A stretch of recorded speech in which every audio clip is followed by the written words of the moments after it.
ನಮಸ್ಕಾರ. ನಾವಿಲ್ಲಿ ಇವತ್ತಿನ ದಿವಸ ನಮ್ಮ ಬೆಳಗಾವಿ ಜಿಲ್ಲಾ DC ಆಫೀಸ್ ಮುಖಾಂತರ ಬರೋ ಕಾರಣ ಏನಂತಂದ್ರೆ, ನಮ್ಮ ಉಕ್ಕುಡಿ ಗ್ರಾಮದಲ್ಲಿ ಇರುವಂತ ಹುಡುಗಿನ ಬುತ್ರಾಮಟ್ಟಿ ಕೊಟ್ಟಿದ್ದೀವಿ. ಆ ಹುಡುಗಿ ಗಂಡು 14 ದಿವಸ ನಮ್ಮ ಮಗುನು ಡೆತ್ ಮಾಡಿದಾನ ವಿಷವನ್ನು ಹಾಕಿ. ಅದಕ್ಕೆ ಆ ಮಗುನ ಮೇಲೆ ಒಂದು ಹೆಣ್ಣು ಇರೋ ಕಾರಣಕ್ಕಾಗಿ ಹೆಣ್ಣು ಮಗು ಬ್ಯಾಡ ಅಂತೇಳಿ ವಿಷ ಹಾಕಿ ಡೆತ್ ಮಾಡಿದಾನು. ಆದ್ರೂ ಕೂಡ ಅವನು FIR ಆಗಿದೆ. ಅವ್ನು ಹಿಂಡಲ್ಗಾದಲ್ಲಿ ಅರೆಸ್ಟ್ ಆಗಿದ್ದಾನೆ. ಕಾಕ್ತಿ ಪೊಲೀಸ್ ಸ್ಟೇಷನ್ದವರು ಅವ್ರನ್ನು ಅರೆಸ್ಟ್ ಮಾಡಿದ್ದಾರೆ ಇವಾಗ.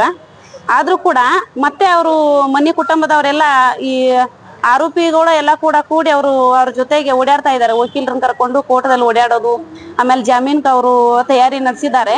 ಆ ತಯಾರಿ ನಡೆಸಿದ್ದು ನಮ್ಮ ಶೀಲಾ ಅವರು ಮನೆಯವ್ರಿಗೇನು ಗೊತ್ತಾಗಿದೆ, ಅವರು ಓಡಾಡ್ತಾ ಇದಾರಂತೆ.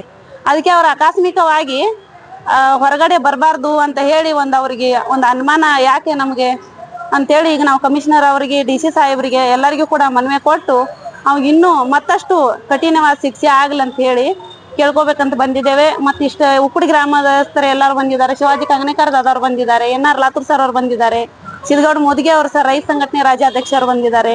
ನಾವು ಎಲ್ಲರೂ ಕೂಡ ಮಹಿಳೆಯರು ಬಂದಿದ್ದೇವೆ. ಆಮೇಲೆ ಜ್ಯೋತಿ ಲವಾರ್ ಅಂತ ಬಂದಿದ್ದಾರೆ. ಆಮೇಲೆ ಹುಕ್ಕೇರಿಯಿಂದ ಕೂಡ ನಮ್ಮ ಮೇಡಮ್ ಅವರು ಬಂದಿದ್ದಾರೆ. ಎಲ್ಲರೂ ಕೂಡ ಇದಕ್ಕೆ ಸಪೋರ್ಟ್ ಮಾಡ್ತೇವೆ.